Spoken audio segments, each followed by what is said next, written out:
으로 하나님 말씀 증거하겠습니다. 시편 3편을 보겠습니다. 시편 3편 1절에서 8절까지 말씀을 읽겠습니다. 시편 3편입니다. 시편 3편 1절 여호와여 나의 대적이 어찌 그리 많은지요 일어나 나를 치는 자가 많소이다. 많은 사람이 있어 나를 가리켜 말하기를 저는 하나님께 도움을 얻지 못한다 하나이다. 3절 여호와여 주는 나의 방패시요 나의 영광이시요 나의 머리를 드시는 자니이다. 내가 나의 목소리로 여호와께 부르짖으니 그 성산에서 응답하시는도다. 내가 누워 자고 깨었으니 여호와께서 나를 붙드심이로다. 천만인이 나를 둘러치려 하여도 나는 두려워 아니하리이다. 7절 여호와여 일어나소서 나의 하나님이여 나를 구원하소서. 주께서 나의 모든 원수의 뺨을 치시며 악인의 이를 꺾으셨나이다. 구원은 여호와께 있사오니 주의 복을 주의 백성에게 내리소서. 아멘. 성경 가운데서 시편이 차지하는 위치는 참 독특합니다. 주로 다윗의 시가 대부분인데요, 한 사람의 신앙인의 기도시, 찬양시를 통해서 하나님의 말씀을 전하고 하나님의 율례를 가르치고 하나님 앞에 어떠한 신앙으로 서야 할 것인가, 그리고 하나님 앞에 어떠한 사람으로 서야 할 것인가를 아주 실감나게 가르쳐주는 말씀이 바로 시편입니다. 여러분은 어떠신가 모르겠지만은 제 개인적으로는 이 청년 시절부터 이 시편을 굉장히 많이 읽었습니다. 왜냐하면 제가 본래 믿지 않는 가정에서 교회를 나왔습니다. 혼자 나와가지고 이제 하나님 앞에 구원받고 기도를 해야 되는데 성령을 받았어도 뭘 어떻게 기도할지 모를 때가 참 많았습니다. 특별히 가슴이 답답하고 괴로울 때, 힘이 들 때, 그럴 때 하나님 앞에 가슴속에 있는 것을 좀 토로하고 싶은데 뭘 어떻게 토로해야 할지를 모르는 그 순간들이 적지 않았습니다. 그럴 때마다 저는 시편을 펼칩니다. 그리고 눈에 띄는 대로 잡고서 막 소리내서 읽습니다. 읽다 보면 마음이 뜨거워지고 눈물이 막 그렁그렁거리면서 뭔가 하나님 앞에 나도 이렇게 기도해야 되겠다, 그렇게 해가지고 그 말씀을 의지해가지고 기도한 것이 지금도 기억에 많이 납니다. 여러분들 각자마다 좋아하는 성경이 있을 줄 압니다. 물론 다 귀한 하나님의 말씀입니다. 그런데 시편은 특별히 우리가 하나님 앞에 한 사람의 기도시를 통해서 우리에게 기도하는 방법도 가르쳐주고 어떠한 내용으로 하나님 앞에 기도해야 할 것인가, 그리고 어떤 신앙으로 나가야 할 것인가 하는 걸 잘 가르쳐주고 있습니다. 그런데 시편을 보게 되면 단순히 다윗의 기도시가 아니라 다윗의 입을 빌어서 하나님의 진리의 말씀, 생명의 말씀을 전하는 부분이 상당히 많습니다. 그리고 심지어는 예수님의 오실 것, 예수님이 고난받으실 것, 예수님이 부활하실 것, 이런 것까지, 그리고 장차 일어날 인류의 역사에 대해서, 그 장래에 대해서 예언한 내용이 많습니다. 성경은 시편을 하나님의 말씀이라고 합니다. 그래서 우리가 시편을 읽을 때 반드시 유념해야 할 것이 있습니다. 이건 다윗의 기도야. 절대 그렇지 않습니다. 하나님이 다윗의 기도라는 형식을 통해서 너희들도 이렇게 기도해, 이렇게 말하는 겁니다. 너희들도 다윗과 같은 이 신앙을 가져, 다윗과 같은 이런 마음을 가져, 이런 뜻입니다. 그러니까 하나님의 말씀으로 받아야 합니다. 성경을 보면 크게 몇 가지 부분으로 나눌 수가 있습니다. 하나님이 입을 열어가지고 직접 하신 말씀이 있고, 하나님이 선지자 입을 통해서 하신 말씀이 있습니다. 그리고 하나님이 어떤 사건을 통해서 말씀하시기도 하고, 그리고 하나님의 사람들 가운데서 신앙적으로 성숙한 사람, 온전한 사람을 그 행위를 통해서 말씀하시기도 합니다. 그리고 하나님 앞에 악인들, 죄인들, 그런 걸 통해 가지고 그런 역사를 보여주고 반면 교사로 말씀하시는 것도 있어요. 가룟 유다를 통해서 하나님 뭔 말씀하시느냐, 가룟 유다를 통해서 너희들은 가룟 유다 같은 사람이 되지 마라, 이걸 말씀하시는 겁니다. 베드로가 예수님을 막 십자가에 못 박히면 안 된다고 했을 때 사단아 물러가라, 너는 나를 넘어지게 하는 자다. 네가 하나님의 일을 생각지 않냐고, 사람의 일을 생각하는도다. 너는 나를 넘어게 한다. 당장 물러가라. 이렇게 호통 주셨던 말씀도 사실 다윗의 그것을 통해서 우리에게 하나님 말씀하시는 겁니다. 그래서 성경은 하나님의 직접적인 말씀, 선지자를 통한 간접적인 말씀, 여러 인물들을 통한, 여러 사건들을 통한 말씀, 이런 것들이 다 조합이 돼가지고 성경 66권을 이루고 있습니다. 그래서 시편도 마찬가지입니다. 1편을 보게 되면 잘 보시면 이건 다윗이 썼다고 느껴지지는 않지만은 사실은 썼다는 말은 없지만은 이 다윗의 시로 보는 것이 일반적입니다. 복 있는 사람은 악인의 길을 좇지 않고 죄인의 길에 서지 않고 이렇게 나오지 않습니까? 2절에 가서 오직 여호와의 율법을 즐거워하며 그 율법을 주야로 묵상하는 자라. 그러면서 악인과 의인의 운명에 대해서, 마지막 운명에 대해서 잘 말하고 있습니다. 의인은 구원받고 악인은 하나님 앞에 심판받아서 영원한 형벌에 처해진다 하는 것을 지금 시편 1편에서부터 말하고 있습니다. 이걸 단순히 기도시라고 말할 수는 없는 거 아니겠습니까? 2장으로 넘어가면, 시편 2편으로 넘어가면 예수님이 오실 것을 예언한 그 아주 유명하고 대표적인 시편이 바로 시편 2편입니다.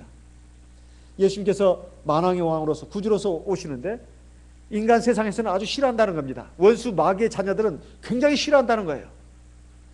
그래서 그를 대적하고 그를 물리치자 세상의 군왕들이 이렇게 마음에 생각하고 괴계를 도모한다고 말씀하고 있습니다. 하지만 주 예수께서는 만왕의 왕이시고 심판주시여서 그들을 다 철장으로 다스리시고 그리고 하나님을 경외하고 의지하는 사람은 구원하신다고 하는 내용이 시편 2편에 있는 말씀입니다. 그런데 3편부터가 이제 우리가 조금 이제 관심을 가지고 봐야 될 부분입니다.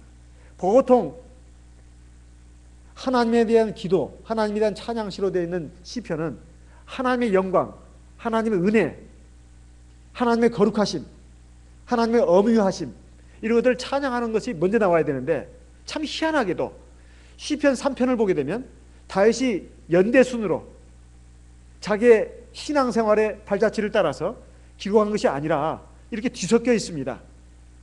그래서 본격적인 다윗의 기도시라면 3편부터 들 수가 있습니다. 1편, 2편은 하나님의 말씀, 하나님의 장래에 대한 일을 예언하는 내용으로 되어 있다면 시편 3편부터는 다윗의 개인 체험에 의한 신앙 기도시라고 볼 수가 있는데 하나님의 은혜에 감사하고 하나님의 역사하심에 감사하고 하나님의 능력, 하나님의 지혜 이런 것을 찬양하는 내용이 마땅히 먼저 나와야 되는데 참 희한하게도 시편 3편은 다윗이 가장 고통스럽고 비참했고 힘들었던 시기에 하나님 앞에 부르짖었던 내용이 여기 나와 있습니다. 그러면 이것은 다윗의 기도시로 끝나느냐? 그게 아니라는 거예요. 바로 저와 여러분입니다. 저의 여러분을 위해서 지금 이 기도시가 다윗의 입을 통해서 우리에게 전해진 것입니다. 그럼 왜 이 기도시를 시편 3편의 위치에다가 놓았을까요? 다윗이 그 아들 압살롬을 피할 때 지은 시라고 되어 있습니다. 다윗의 한평생에 있어서 가장 고통스럽고 가장 살기 싫었던 때, 가장 수치스럽고 그 아픔이 처절했던 때가 바로 이때입니다. 다른 사람도 아니고 자기 몸에서 난 아들 압살롬이 자기를 죽이려고 달라들었습니다. 그리고 자기는 몇몇 남은 신하들과 함께 도망치듯이 빠져나갔어요. 그때 다윗은 이제 죽을 것처럼 생각했습니다. 사실 왕권을 놓고는 옛날에도 그랬다고 합니다.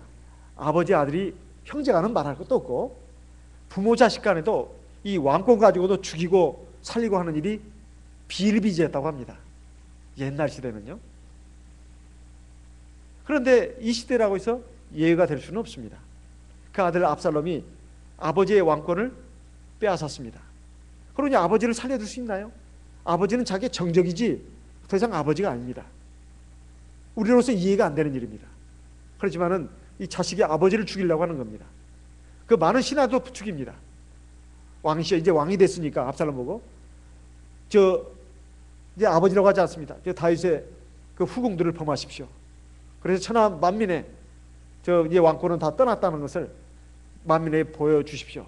그래가지고 이 압살롬이 아버지의 후궁들을 갖다가 백주 대낮에 범한 것입니다. 그리고 다윗은 이제 몇몇 패잔병들과 함께 왕궁을 빠져나가면서도 그 추격하는 군사들에 의해서 이제 쫓기고 있는 신세입니다. 그랬을 때 다윗의 목숨은 풍전등화합니다. 바람 앞에 등불이에요. 그리고 아주 그 촉박한 위기에 지금 놓여 있습니다. 그래서 다윗은 쫓겨가면서 도망가면서 얼마나 비통하고 얼마나 슬펐을까요? 살아있다는 것이 정말 이렇게 수치스럽고 고통스러울까? 아마 그런 생각을 했을 겁니다. 그런 내용이 지금 시편의 3편에 나와 있습니다. 그러면 우리가 다윗의 그 개인적인 그런 것을 갖다가 우리가 굳이 그렇게 봐야 될 이유가 뭐가 있느냐 이렇게 생각하실 것 같아요. 그러나 절대 그러지 않습니다. 다윗의 시편 이 3편은 다윗의 개인 체험 신앙 기도시로 끝나는 것이 아니라 바로 오늘 저와 여러분의 얘기입니다. 왜 그럴까요? 우리가 비록 물과 성령을 거듭난 하나님의 백성이라 하더라도, 그리고 저 영원한 하나님 나라를 약속으로 받고 나가는 백성이라 하더라도 우리가 살아가면서 여러 가지 많은 그 악한 일들을 경험합니다. 특별히 악한 영, 원수 마귀가 인간의 부족한 점, 잘못된 점 이것을 이용해 가지고 하나님의 백성, 알곡 백성을 갖다가 괴롭히고 힘들게 한다 이 말이에요. 그렇다고 해서 다윗이 완전하냐? 완전하지는 않습니다. 아무리 다윗의 자손으로 주님께서 오시기로 예정될 만큼, 또 하나님께서 다윗은 내 마음에 합한 사람이라고 이렇게 말씀하셨다 하더라도 다윗도 역시 불완전한 인간이었다는 것입니다. 그러니 그 불완전한 점이 결국은 죄를 짓는 것으로 나왔습니다. 신하의 아내를 범하고 그 죄의 증거를 인멸하기 위해서 그 신하를 갖다가 치열한 전장터에 보내서 죽게 했습니다. 그러니까 간음죄와 살인죄를 진 겁니다. 우리는 그런 죄 진 적이 없는데요. 그래서 제가 언젠가 우리 청년이 했던 말이 기억이 납니다. 아유, 참 청년 시절이 참 힘들다고, 무슨 간음죄를 마음속으로 짓고 있으니, 이런 말을 했습니다. 어떤 청년 형제가 청년 총각 시절이 너무 힘들다는 거예요. 무수한 마음에 간음죄를 짓고 있으니. 그러니 뭐 실제로 간음죄를 졌다는 말일까요? 마음속으로 그런 죄를 졌다는 말이겠죠. 어디 간음죄뿐이겠습니까? 사람을 미워하는 것도 주님께서 말씀하시기 살인죄라고 분명히 말씀했습니다.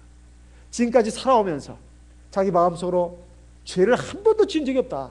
입으로도 손과 발로도 지은 적이 없다. 그런 사람이 있을까요? 없습니다. 간음 중에 붙잡힌 여인이 요한복음 8장인가 나오죠. 끌려왔을 때 예수님을 시험하려고 모세 율법을 들면서 이런 사람을 돌로 쳐 죽이라고 했는데 당신은 어떻게 하겠습니까? 이렇게 유대인들이 예수님을 공박했을 때 예수님 뭐라고 말씀하셨습니까? 너희 중에 누구든지 죄 없는 자가 먼저 돌을 들어서 저 여인을 쳐라. 예수님은 땅바닥에 고개를 숙이고 엎드려 가지고 글을 쓰고 있었습니다. 그 사람들을 안 본 겁니다. 그랬더니 사람들이 어린애부터 시작해서 아이까지 다 하나씩 뿔뿔이 흩어졌다는 말이 나옵니다. 거기에서 우리가 알 수 있는 것은 남을 정죄할 만한 왕만큼 하나님으로서 하나님처럼 남을 정죄하고 심판할 만큼 완전한 사람은 한 사람도 없다는 뜻입니다. 이미 마음속으로, 입술로, 혀로, 눈으로, 손과 발로 많은 죄를 졌다는 것입니다. 그래서 하나님 앞에 우리가 구원을 받았다고 하지만은 영원한 하나님 나라에 들어가는 데 있어서 우리는 그저 법적으로 구원을 받은 것이고 또 법적으로 하나님 앞에 그의 자녀가 되고 백성이 된 것이지 실질적으로 우리가 하나님의 나라에 들어가서 살 만큼의 그 자격을 갖춘 명실상부한 그런 하나님의 백성으로 되고 자녀가 된 것은 아니라는 겁니다. 그래서 우리가 세상을 살아가면서 우리는 필연코 악한 영 원수마귀의 공격을 받게 되어 있습니다. 공격을 받게 되어 있어요. 그 공격이라고 하는 것이 애매한 고난으로 주어질 수도 있지만 우리가 부족하고 연약하다 보니까 나도 알지 못하는 사이에 잘못도 할 수 있습니다. 그건 다인만이 아닙니다. 저와 여러분이 다 해당되는 얘기입니다. 그러다 보니까 고난이 온다 이 말이에요. 그런데 여기서 중요한 것은 그 고난이라는 것이 하나님이 나를 최종적으로 심판하기 위해서 형벌을 내리는 그런 고난이 아닙니다. 나를 연단하기 위해서, 나를 바로잡기 위해서 그보다 더 나쁜 사람들, 또 가라지 같은 사람들, 쭉정이 같은 사람들 통해서라도 나를 공격하게 하고 나를 힘들게 하고 나로 하여금 그 곤욕을 치르게 한다 이 말이에요. 다시는 아무 잘못이 없는데 또 그 사람들 그러니까 하나님의 도구로 쓰임 받으니까 그 사람들 상 받아야 되지 않냐고. 그거 아닙니다. 하나님은 인간사를 갖다가 큰 줄기를 잡고 또 세세한 것까지 다 살피고 있습니다. 하지만 인간을 전부 다 로봇으로 만든 게 아닙니다. 하나님의 온전한 인간 구원은 바로 그 불완전한 인간 속에서 하나님의 경륜이 펼쳐지고 이루어지는데 그 놀라운 지혜가 있습니다. 여기에 3편 1절을 보면 여호와의 나의 대적이 어찌 그리 많은지요 일어나 나를 치는 자가 많소이다. 사실 다윗은 그 왕권을 뺏기고 쫓겨가면서 자기 대적이 이렇게 많은 줄을 아마 몰랐습니다. 깜짝 놀랐다는 뜻이에요. 사실 다윗이 왕으로 있을 때는 모든 신하들이 다 복종하는 것 같았습니다. 하지만 눌려 있었던 것입니다. 다윗이 워낙 철저하고 워낙 정치를 잘하니까 그리고 하나님이 함께 하시니까 그저 그 위세에 눌려 있는 것 뿐이었지. 다윗을 저게 이세 집안에서 나온 아들이 뭐 대단하다고 저렇게 왕이 돼가지고 그러는가. 다른 지파 사람들이 그렇게 꼭 눈 좋게 봐줬던 건 아닙니다. 인간관계라고 하는 것은 항상 경쟁이 있고 시기 질투가 있습니다. 근데 다윗이 비록 왕위에 올랐지만은 자기만 하나님의 사람인가? 나도 하나님의 사람이고 하나님 백성인데? 그렇지만은 하나님의 능력이 함께하니까 그리고 워낙 정치를 잘하니까 꼼짝을 못하고 있었던 겁니다. 문제는 태평성대 시대가 됐습니다. 다윗이 이제 일어나가지고 낮잠을 자다가 일어나가지고 그냥 왕국들을 거닌 것이 큰 화근이었습니다. 그래가지고 그때 이제 되니까 아마 기도도 잘 안 하고 하나님 말씀에 그렇게 창념을 안 하고 그 전에 사울왕에 쫓길 때는 늘 막 시달리면서 늘 기도하고 하나님 말씀에 늘 집중을 하고 그랬는데 이제 왕이 되니까 태평성대를 이루니까 마음이 끈이 풀어진 거예요. 그래가지고 낮잠도 자고 낮에 무슨 낮잠을 잡니까? 농사 짓는 사람도 아닌데 한참 그 밖에서는 장수들이 나가서 전투를 벌이고 있는데 낮잠을 잤다 이 말이에요. 물론 피곤하고 몸이 아프면 낮잠 잘 수 있습니다. 근데 이게 다윗이 낮잠 잔 것은 낮잠으로 상징되는 다윗의 신앙의 게으름, 나태를 상징하는 겁니다. 그래가지고 이렇게 보니까 만약에 그가 열심히 기도하고 있고 늘 경건함에 있었다면 절대 이웃집 여자가 나체로 목욕을 하고 있더라도 거기에 눈이 뒤집힐 사람은 아닙니다. 왜 저러는가? 빨리 그 신하에게 뽀해가지고 빨리 저 찬을 가리고 그 목욕을 하라고 해라. 지금 그 어떻게 저렇게 할 수가 있느냐? 아마 그랬을지도 모릅니다. 저 풍기문화죄로 잡아들여라 한다거나. 그만큼 다윗이 신앙적으로 지금 그 초창기의 그런 믿음이 아니었다는 것입니다. 그래가지고 이제 이렇게 죄를 짓게 되니까 하나님이 그것을 묵과하실 수가 없었습니다. 선지자 나단을 통해서 그 죄를 지적하셨고 너에게 징계를 내리실 것이다. 그래가지고 이제 그것도 다 예고하지 않았습니까? 그래서 결국 이 압살롬이 그럼 압살롬이 잘했냐? 그건 아니죠. 압살롬은 이건 하나님 앞에 천벌을 받아도 이것은 할 말이 없는 사람입니다. 그리고 압살롬을 따랐던 사람도 마찬가지입니다. 하나님의 눈은 다윗에게 있는 겁니다. 하나님의 눈은 알곡에게 있는지 그것이지 가라지에게 그리고 쭉정에게 있는 것이 아닙니다. 우리가 이 점을 절대로 잊어서는 안 됩니다. 하나님은 자기의 택한 백성 그리고 알곡 백성에게 향하고 있는 겁니다. 그래서 그 압살롬 그 악인들이 일어나는 것을 그냥 빗장을 풀어놓은 거예요. 맹수 우리의 그 철장을 가두고 있을 때는 맹수들이 꼼짝을 못합니다. 그걸 이제 문을 열어놔 버린 거예요. 하나님. 그러니까 이제 맹수들이 달라드는 것입니다. 그 맹수 가운데 바로 자기 아들이 있었습니다. 그리고 그를 따르는 그 다윗의 정적들이 있었다 이 말이에요. 근데 그 숫자가 너무 많았습니다. 생각도 못했어요. 그리고 다윗을 따르는 사람들은 너무 적었습니다. 너무 적었어요. 그러니까 다윗이 이렇게 놀란 것입니다. 여호와의 나의 대적이 어찌 그리 많은지요. 일어나 나를 치는 자가 많소이다. 상상도 못한 일이었습니다. 그러면서 이제 그 왕권을 잡고 왕궁을 차지한 압살롬 그리고 그를 따르는 많은 신하들 그 백성들을 보니까 예전에 다 다윗의 신하들이었고 다윗이 다스리는 이스라엘 백성이었습니다.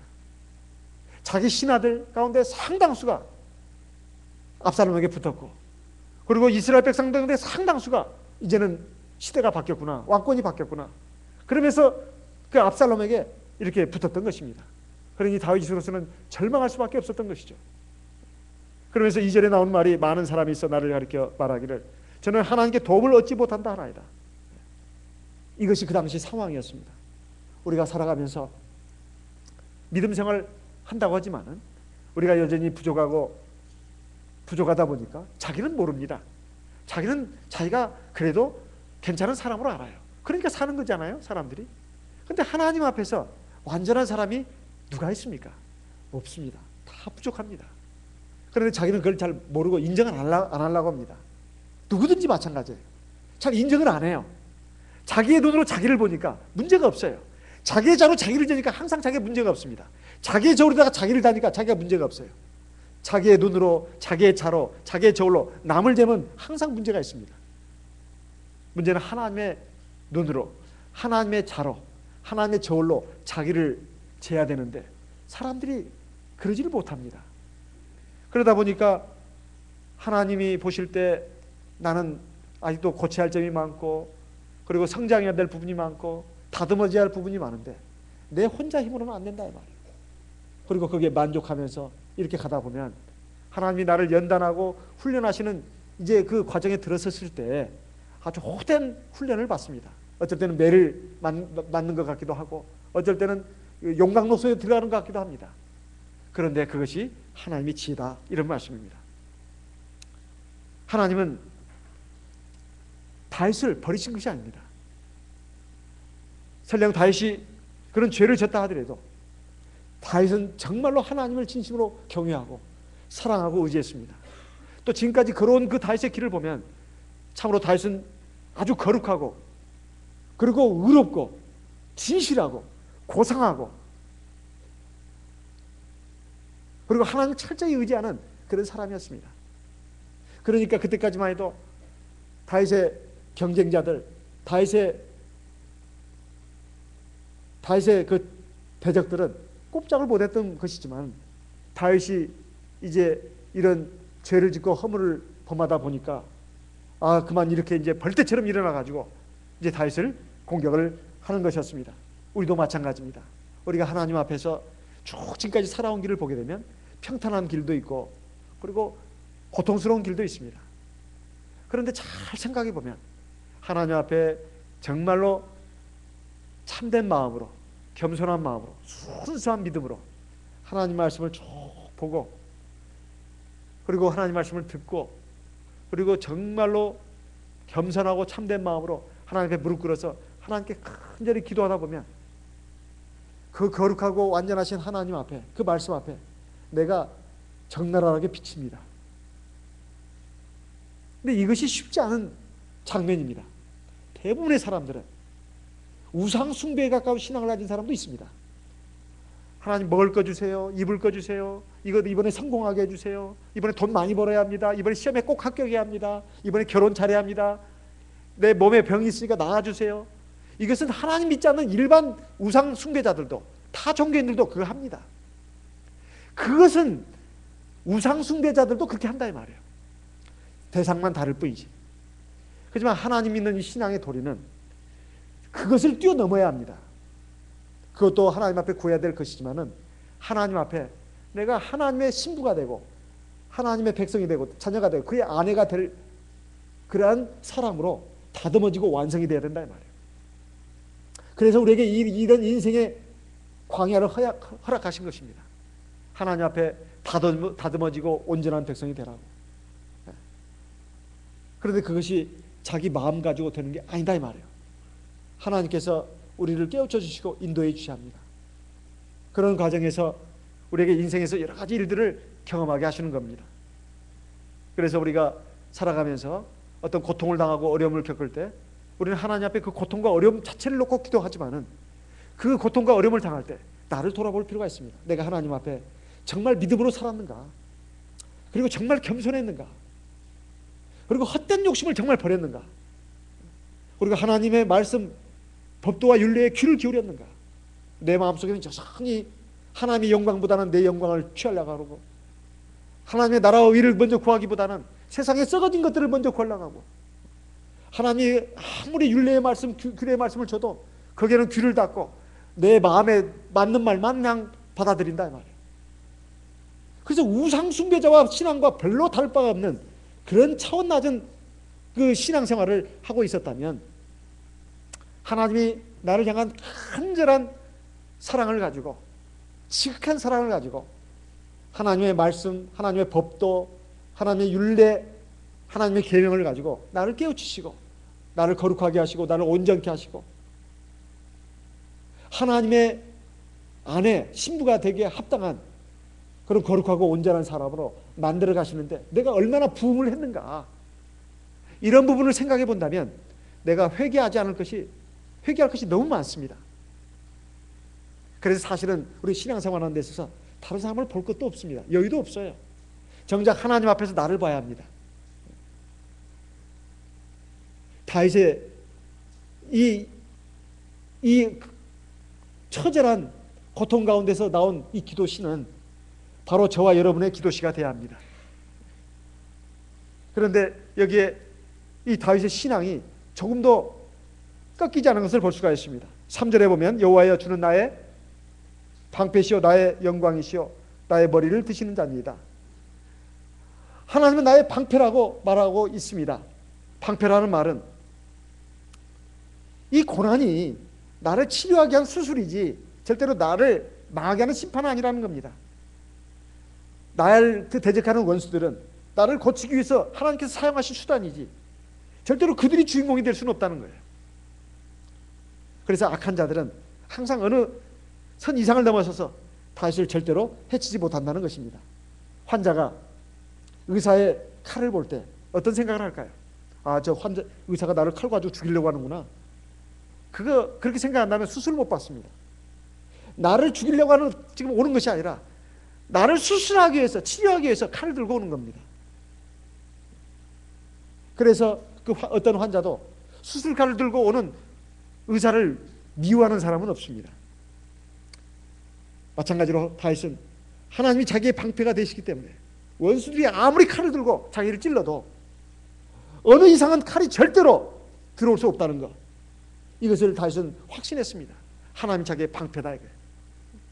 비록 자기가 죄를 졌고 잘못했다 하더라도 사실 하나님 앞에서 택한 백성은 다윗이지 그런 가라지들이 아니고 쭉정이가 아니라는 것입니다. 하나님의 그 칼이라고 하는 것은 불필요하게 나의 몸 여기저기를 쑤시는 것이 아닙니다. 나의 환부를 도려내기 위해서 찌르시는 겁니다. 절대로 나를 죽이기 위해서 하시는 것이 아니다 이 말이에요. 정확하게 골문 부분, 그 부분을 도려내기 위해서 칼을 드신 것이다 이 말이에요. 우리가 고난을 당할 때, 어려움을 겪을 때, 숨이 막힐 듯한 그런 고통 가운데 있고 불안이 엄습할 때 우리는 한번 생각해 봐야 합니다. 그때 참 좋은 기회를 삼는 게 좋습니다. 하나님 앞에 내가 진실한가? 하나님 앞에 겸손한가? 내가 정말 하나님의 영광만을 생각하고 있는가? 아니면 내가 헛된 것을 생각하고 있는가? 이것을 한번 생각해 볼 필요가 있습니다. 하나님이 절대로 나를 해치기 위해서 칼 대시는 게 아닙니다. 비록 아픕니다. 힘듭니다. 죽을 것만 같습니다. 하지만 하나님 나를 사랑하십니다. 이걸 절대로 잊어서는 안 됩니다. 그래서 로마서 8장에 보면 그 유명한 말씀이 그래서 있는 것입니다. 로마서 8장을 보겠습니다. 로마서 8장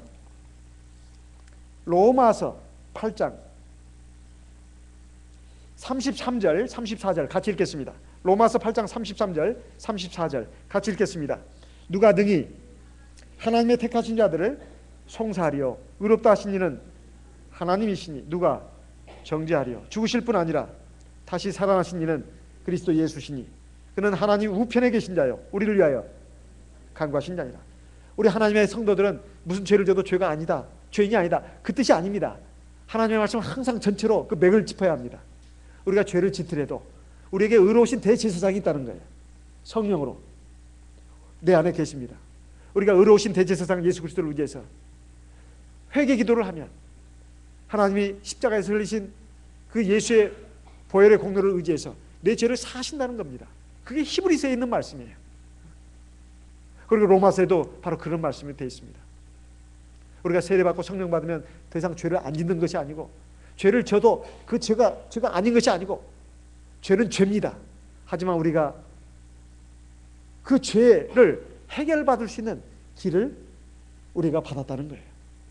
내 몸을 성전으로 만들어주시고, 내 안에 대제사장 예수 그리스도를 성령으로 보내주셔가지고, 제사장인 내가 대제사장 예수 그리스도를 의지해서 속죄제사를 드리면, 회개기도를 하면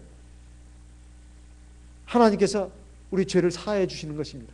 그리고 우리를 다시 의롭게 해주는 거예요. 죄를 사하여 주면 의롭게 되는 거 아니에요? 죄인이었는데 죄를 사하여 주시면 그 죄가 의로 바뀌는 거 아닙니까? 죄는 용서받은 것이니까. 그러니까 우리가 고난을 당하고 어려움을 당하더라도, 하나님이 나를 버렸다, 나는 이제 하나님 앞에 쫓겨남 받았다, 이렇게 생각해서는 안 됩니다. 35절, 로마서 8장 35절 보겠습니다. 누가 우리를 그리스도의 사랑에서 끊으리요? 환난이나 곤고나 핍박이나 기근이나 적신이나 위험이나 칼이랴. 36절, 기록된 바 우리가 종일 주를 위하여 죽임을 당게 되며 도살할 양같이 여김을 받았나이다 함과 같으니라. 37절, 그러나 이 모든 일에 우리를 사랑하시는 이로 말미암아 우리가 넉넉히 이기느니라. 우리가 고난을 당하고 억울한 일을 당할 때 우리는 늘 슬프고 괴롭고 힘이 듭니다. 심지어는 하나님의 사랑에 대해서 의심이 일어난다 이 말이에요. 하나님이 나를 버리셨나 봐. 내가 죄가 많으니까, 내가 문제가 많으니까 하나님이 나를 내치셨나 봐. 그러니까 이런 일을 당하지, 이렇게 처참한 일을 당하지, 그렇게 생각해서는 안 된다는 것입니다. 하나님은 우리를 사랑하십니다. 사랑하시기 때문에 악인을 활용해서라도 나를 치료하시기 위해서 수술판을 대시는 것이지, 절대로 나를 죽이시기 위해서 그런 것이 아닙니다. 그래서 하나님은 나의 방패가 되실 뿐만 아니라 나의 영광이 되십니다. 그대로 놔두시는 것이 아닙니다. 시편 3편에 있는 바와 같이 3절에 여호와의 주는 나의 방패시오 나의 영광이시오 나의 머리를 드신 자입니다. 내가 이제 하나님 앞에 회개하고 하나님 앞에 더 바로 서게 되면 하나님은 절대로 그대로 놔두지 않습니다. 나에게 영광을 주시고 내 머리를 들어주십니다. 이제 고개 숙이지 말아라. 이제 고개를 들어라. 네가 회개하고 내 말에 바로 섰으니 이제 내가 너에게 다시 의의 면류관을 줄 것이다. 그리고 너의 고개를 들어줄 것이다. 내 의를 회복시켜 주시는 것입니다. 이것이 바로 하나님의 은혜입니다. 이 세상에서 가장 놀라운 기적이 뭔가? 그것은 바로 죄인들이 수정보다 더 순결하고 맑은 하나님의 백성으로 만들어지는 겁니다. 이것이 기적 중의 기적이에요. 그것은 고난 가운데서 만들어집니다. 용광로 속에서 순금이나 순이 만들어지는 것처럼 하나님은 자기 백성들을 그렇게 용광로 속에서 연단하시고 온전한 백성으로, 정금 같은 백성으로 만들어 가시는 겁니다. 그렇게 해서 우리의 머리를 들게 하시고 우리의 지위를 다시 회복시켜 주시는 것입니다. 그래서 우리는 그 고통 가운데 어떻게 해야 되느냐? 4절에 있는 말씀, 내가 고통 가운데 있을 때 막 하나님의 사랑을 의심하고 기도하는 손을 내려버리고 신앙의 발걸음을 뒤로 물리고 이렇게 해서는 안 되고, 시편 3편 4절에 있는 말씀같이 내가 나의 목소리로 여호와께 부르짖으니 그 성산에서 응답하시는 거다. 다윗은 쫓겨가면서 지금 하나님의 성전이 있는 예루살렘 성에서 벗어나가지고 지금 산으로 들로 쫓겨가고 있습니다. 그런 가운데서 다윗은 기도를 했다 이 말이에요. 그런데 그 기도 소리가 바로 예루살렘 성, 지금 반역자들이, 폭도들이 지배하고 다스리고 있는 그 예루살렘 성 안에 있는 성전에 들렸다 이 말이죠. 그 성산에서 응답이 왔다 이 말이에요. 내가 어떤 환경에 처하더라도, 사망의 음침한 골짜기를 갈지라도 우리는 하나님을 의지하고 하나님을 향해서 기도해야 되겠습니다. 그러면 하나님께서 응답하실 뿐만 아니라 나에게 평안을 주십니다. 5절에 보면 내가 누워 자고 깨었으니 여호와께서 나를 붙드심이로다. 비록 사망의 음침한 골짜기, 그리고 산과 들, 바위 가운데 숨어서 비참한 생활을 한다 할지라도 내가 자고 눕고 깨는 것 하나님이 붙들어 주시고 주관해 주신다는 겁니다. 진정한 평안을 주신다는 말입니다. 6절에 보면 천만인이 나를 둘러치려 해도 나는 두려워 아니하리다. 하나님께서 삶에 대한 참된 용기와 힘을 주십니다. 천만인이라고 하는 것은 엄청난 숫자입니다. 엄청난 숫자예요. 한두 명도 아니에요. 200명도 아닙니다. 수천 명도 아닙니다. 천만인입니다. 천만인이 자기 하나를 둘러싸고 자기를 죽이려고 한다 하더라도 자기는 두려워하지 않겠다는 거예요. 왜요? 사실 사람이 무서운 것이 아닙니다. 하나님이 무서운 거예요. 하나님을 자기 힘으로 삼고 자기 의지로 삼고 자기 피난처로 삼고 자기 구원의 뿔로 삼는 사람이 진짜 무서운 사람이에요. 진짜 무서운 사람입니다. 그래서 이 사람은 하나님께 기도하기를 7절에 여호와여 일어나소서 나의 하나님이여 나를 구원하소서 주께서 나의 모든 원수의 뺨을 치시며 악인의 일을 꺾으셨나이다.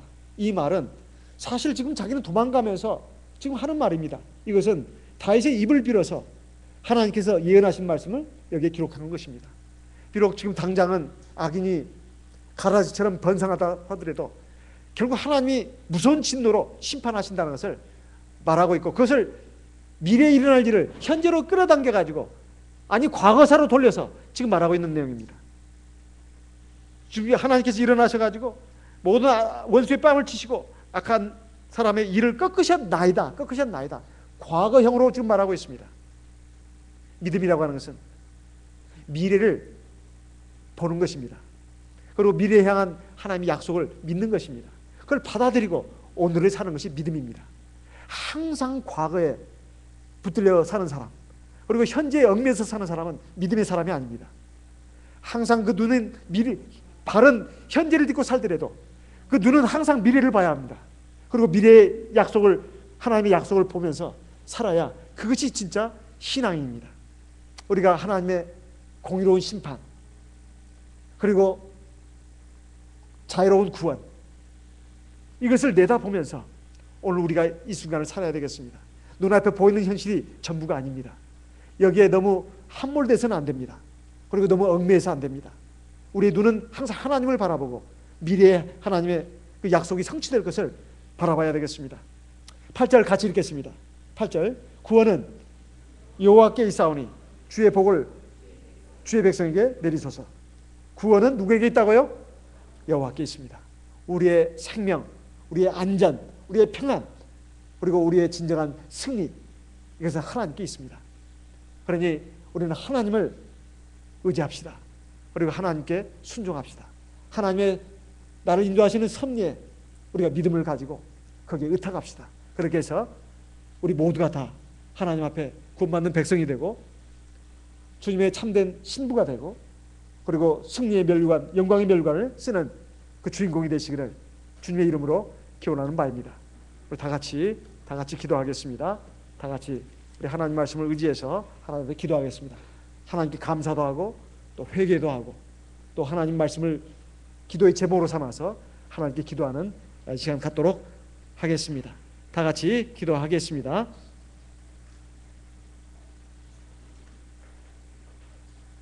할렐루야. 주 예수 그리스도 받들어 기도드리옵나이다.